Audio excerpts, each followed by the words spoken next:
అయండి. అనుకోని అతిథి 21 భాగం వినండి. ఇష్టం లేని పెళ్లి చేసుకుంటే అసలు కొడుకే కాదంటావా? మర్యాదగా చెప్తున్నాను అంటూ లేచి నిలబడ్డాడు సత్యం. అన్నయ్య నువ్వుండు అని మొబైల్ తీసి దానిలో అభి ఫోటో తీసి చూపించాడు. ఈ అబ్బాయి మీకు తెలుసా? అన్నాడు చంద్రం. తెలియదు. నేను అసలు వీడిని ఎప్పుడూ చూడలేదు అన్నాడు వరుణ్ ప్రకాష్. నువ్వు చూడు నీ స్నేహితుల్లో ఈ అబ్బాయి ఉన్నాడా? అన్నాడు చంద్రం. లేదు. నేనెప్పుడూ చూడలేదు ఇతన్ని. ఏమైంది అంకుల్ చెప్పండి. ఎవరైనా నా పేరు చెప్పుకుని మిమ్మల్ని మోసం చేశారా? అన్నాడు అభి. నిలబడి ఉన్న ఇద్దరూ మళ్ళీ సోఫాలో కూలబడ్డారు. తల వంచుకుని కూర్చున్నారిద్దరూ. నీళ్లు తీసుకొచ్చి వాటర్ తీసుకోండి అంకుల్ అన్నాడు అభి. ఇద్దరూ మంచినీళ్ళు తీసుకుని గడగడా తాగి గ్లాస్ అక్కడ పెట్టి లేచి నిలబడ్డారు. కూర్చోండి కొద్దిసేపు. ఎవరైనా మోసం చేశారా? అన్నాడు వరుణ్ ప్రకాష్. అవునండి. మా పిల్లని ప్రేమించి పెళ్లి చేసుకోవటానికి మా ఇంటికొచ్చాడు. మీ అబ్బాయిని అని చెప్పడం వల్ల మేం పెళ్లికి ఒప్పుకున్నాం. ఇప్పుడే తోటలోకి వెళ్ళొస్తామని ఇద్దరూ వెళ్ళారు. అమ్మాయి కూడా కనిపించట్లేదు అన్నాడు వణుకుతున్న గొంతుతో సత్యం. చూస్తే చదువుకున్న వాళ్ళలా కనపడుతున్నారు. నా కొడుకుని అని చెప్పినప్పుడు నాతో మాట్లాడకుండా మీరెలా పెళ్లి చేయడానికి సిద్ధపడ్డారు? అమ్మాయిని అతనితో ఎలా పంపించారు? ఇంత డబ్బున్న వాళ్ళ అబ్బాయి మన ఇంటికి అల్లుడవుతున్నాడని అబ్బాయి తల్లిదండ్రులకు చెప్పకపోయినా పర్లేదు అనుకున్నారా? మీ దురాశ దీనికి కారణం. అందుకే వాడు ముంచేశాడు మిమ్మల్ని. వెళ్ళి పోలీస్ కంప్లైంట్ ఇవ్వండి అన్నాడు వరుణ్ ప్రకాష్. ఇద్దరు మాట్లాడకుండా బయటకొచ్చేశారు. నడుచుకుంటూ వెళ్ళి రోడ్డు మీద నిలబడ్డారు. బోరుమని ఏడుస్తున్నాడు సత్యం. అన్నయ్య ఊరుకో. వాడెక్కడికి తప్పించుకోలేడు. నేను వెతికి పట్టుకుంటాను కదా. ఎంత నమ్మావు అందరూ వాడిని. ఇలా మోసం చేస్తాడని అస్సలు అనుకోలేదు. నడు పోలీస్ స్టేషన్లో కంప్లైంట్ ఇద్దాం అన్నాడు. ఇంటికి ఒక్కసారి ఫోన్ చేయి. ఒకవేళ ఇంటికొచ్చారేమో అన్నాడు సత్యం. ఏదో చిన్న ఆశ కొట్టుమిట్టాడుతుండగా. వస్తే అమ్మ ఈ పాటికి ఫోన్ చేయదా? వచ్చేశారు మీరు వచ్చేయండి అని. ఏంటన్నయ్య నువ్వు ఇంకా ఆశపడుతున్నావా? నడు అని క్యాబ్ బుక్ చేసి చూద్దాం ఎందుకైనా మంచిది అమ్మకు ఫోన్ చేస్తాను అని ఫోన్ చేశాడు. అమ్మా అభి చెప్పినవన్నీ అబద్ధాలు. వరుణ్ ప్రకాష్ వాళ్ళ అబ్బాయి ఇతను కాదు. అతని పేరు కూడా అభి. వాళ్లతోనే ఉన్నాడు. వీడు కావాలని మనల్ని మోసం చేసి మన పిల్లని తీసుకుని వెళ్ళిపోయాడు అన్నాడు. ఏంటి? మళ్ళీ చెప్పు అంది సీతమ్మ. నువ్వు విన్నది నిజమేనమ్మా. కావాలని మనల్ని మోసం చేసి మన పిల్లని తీసుకుని వెళ్ళిపోయాడు. నేను ఫ్లైట్కి టికెట్స్ తీసుకున్నాను.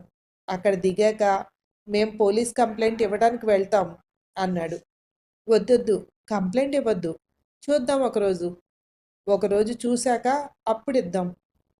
నేను అభిని నమ్ముతున్నాను. అభి మీద నాకు నమ్మకం ఉంది అంది సీతమ్మ. అమ్మా అలా కాదు నేను చెప్పేది అన్నాడు. నేను వినను. నేను అభిని నమ్ముతున్నాను. నువ్వు పోలీస్ కంప్లైంట్ అది ఏమీ వద్దు. ఇద్దరు ఇంటికి వచ్చేయండి అంది. ఇద్దరు ఇంటికి వచ్చేసరికి తెల్లవారుజామ అయ్యింది. ఎవ్వరూ పడుకోలేదు. అందరూ అలా కూర్చునే ఉన్నారు. ఈ పాటికి పెళ్లి కూతురిని చేసే హడావిడిలో ఇల్లంతా కలకల్లాడుతూ ఉండాల్సిన ఇల్లు బోసిపోయి ఎవరినో కోల్పోయినట్టు దీనంగా కనిపిస్తోంది. ఏమైందిరా చిన్నోడా? నువ్వు చెప్పు అంది సీతమ్మ. వాడసలు ఆయన కొడుకే కాదు. ఆయన కొడుకు ఆయనతో పాటు ఉన్నాడు.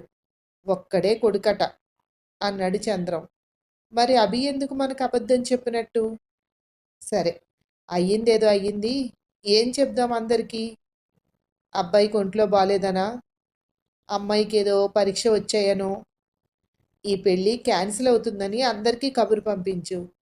మనల్ని తిరిగి ఎవ్వరూ ప్రశ్నలు వేయకూడదు. అలా ఉండాలి. ఒక పని చెయ్యి. అబ్బాయి తాతగారు చనిపోయారని చెప్పు. అందరూ అక్కడే ఉన్నారని చెప్పు. పెళ్ళి వాయిదా వేస్తున్నామని చెప్పు. పెద్దోడా నువ్వు నాతో పాటు రా అంటూ తన రూంలోకి వెళ్ళింది. ఇదంతా చూస్తుంటే నీకేం గుర్తు రావట్లేదా? అంది సీతమ్మ కొడుకుని చూస్తూ. వస్తుంది కానీ నిజమా కాదా అని అనుమానం అన్నాడు సత్యం. అనుమానం కాదు, అదే నిజం. ఈ అభి ఎవరో అయ్యుండరు. మన గతం తెలిసిన వాళ్ళలోనే ఒక్కడు. అంటే మీ అత్తయ్య బ్రతికే ఉంది. వాళ్ళని మనం లెక్కల్లో పెట్టలేదు. ఇప్పుడు గుర్తుపట్టు. ఎక్కడున్నాడో ఎంక్వైరీ చేయించు. ఖచ్చితంగా శశి వాళ్ళ దగ్గరే ఉంటుంది. ఇదంతా నిజమేనంటావా? కాకుండా ఉంటే బావుండని ఆశగా ఉంది. వాళ్ళైతే పెళ్లి ఆపి వెళ్ళిపోవాలి కానీ పిల్లని తీసుకువెళ్ళరు. సరే, మన వాళ్ళకి పురమాయిస్తాను అన్నాడు. అత్తయ్య, ఇదంతా ఎవరో కావాలని చేస్తున్నారు. నేను జాగ్రత్త అని చెప్తూనే ఉన్నాను.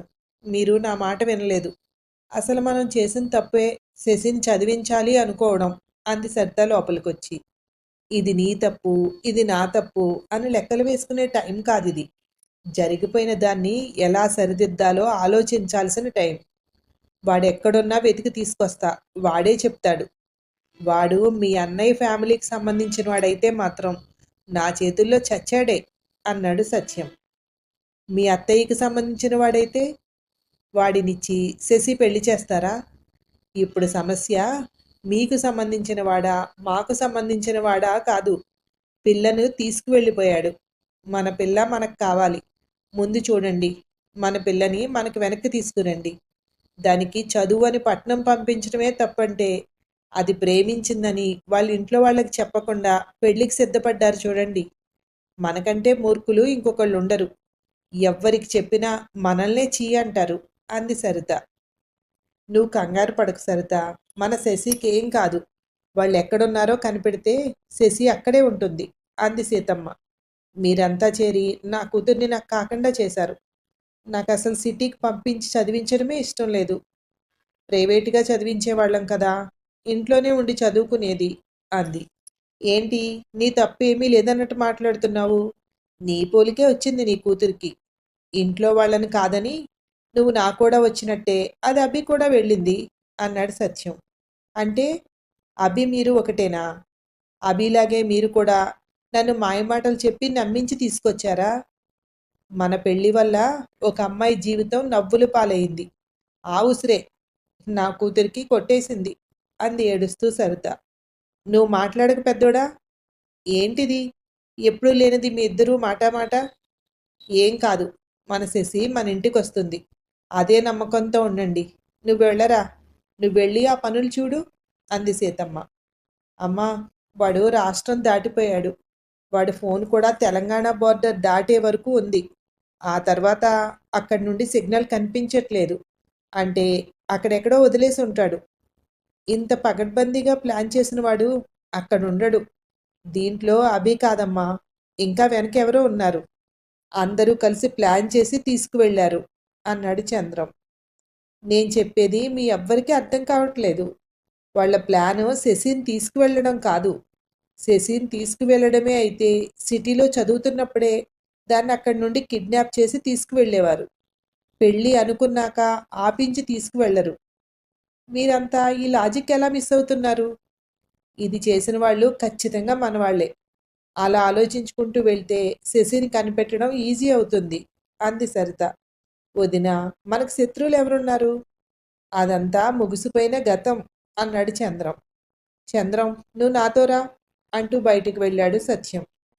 శశి కళ్ళు తెరిచేసరికి ఒక ఇంట్లో ఉంది. ఒక్క నిమిషం ఏం అర్థం కాలేదు.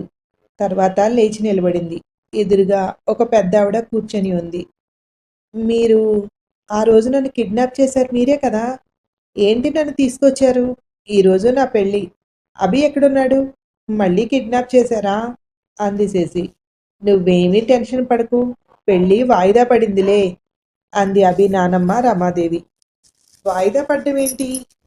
నీకు నిజంగానే పిచ్చా? పక్కకుండండి. ఈరోజు నా పెళ్ళి. మా నానమ్మ వాళ్ళు ఎంత కంగారు పడుతుంటారో తెలుసా అంది శశి. అవునా, కంగారు పడుతూ ఉంటారా అంది రమాదేవి. మీలాంటి పిచ్చి వాళ్ళు తప్పించి అందరూ కంగారు పడతారు. ఇప్పుడు టైం ఎంతైంది? నేను ఎక్కడున్నాను అంది శశి. ఈరోజు బుధవారం ఉదయం 10 అయ్యింది అంది. అయ్యో బాబోయ్, ఈరోజు సాయంకాలమే నా పెళ్ళి. అక్కడంతా ఎంత హడావుడిగా ఉంటుందో. ప్లీజ్ నన్ను వదిలేయండి. కావాలంటే పెళ్ళయ్యాక వస్తాను అంది శశి. పెళ్ళి వాయిదా పడింది అని చెప్తున్నాను కదా అంది రమాదేవి. మీకేమైనా పిచ్చా? ఎన్నిసార్లు చెప్పాలి అంది గట్టిగా శశి. ఏయ్, నీకు పిచ్చివాళ్ళని చూడాలనుందా? రా తీసుకువెళ్తాను అని చెయ్యి పట్టుకుని శశిని ఆ గది నుండి వేరే గదిలోకి తీసుకువెళ్ళింది. అక్కడ దాదాపు ఆవిడ వయసే ఉన్న ఒక వ్యక్తి అక్కడ కూర్చుని ఎదురుగా ఉన్న కుర్చీలో ఎవరో ఉన్నట్టు మాట్లాడుతోంది. ఆ పెళ్ళి ఆగిపోయిందని నువ్వేం దిగులు పడకు. మహారాజులాంటి సంబంధం తెస్తాను నీకు. నన్ను నమ్ము. సంతోషంగా ఉండరా? అలా దిగులుగా ఉండకు. ఇటు చూడు అంటూ వీళ్ళ వైపు చూస్తూ, నువ్వు చెప్పు దీనికి. ఇంకా మంచి సంబంధం వస్తుంది కదా అంటూ మళ్ళీ కూతురు వైపు చూసి, నీకేంటి? మహారాణిలా ఉన్నావు. నువ్వెవ్వరికైనా నచ్చుతావు అంది అన్నపూర్ణ. ఏమీ అర్థం కాక చూస్తూ, ఇద్దరు పిచ్చి వాళ్ళ మధ్యలో పడ్డాను నేను అనుకుంది శశి. ఆ తర్వాత ఏమైందో మరో భాగంలో వినండి. Thank you.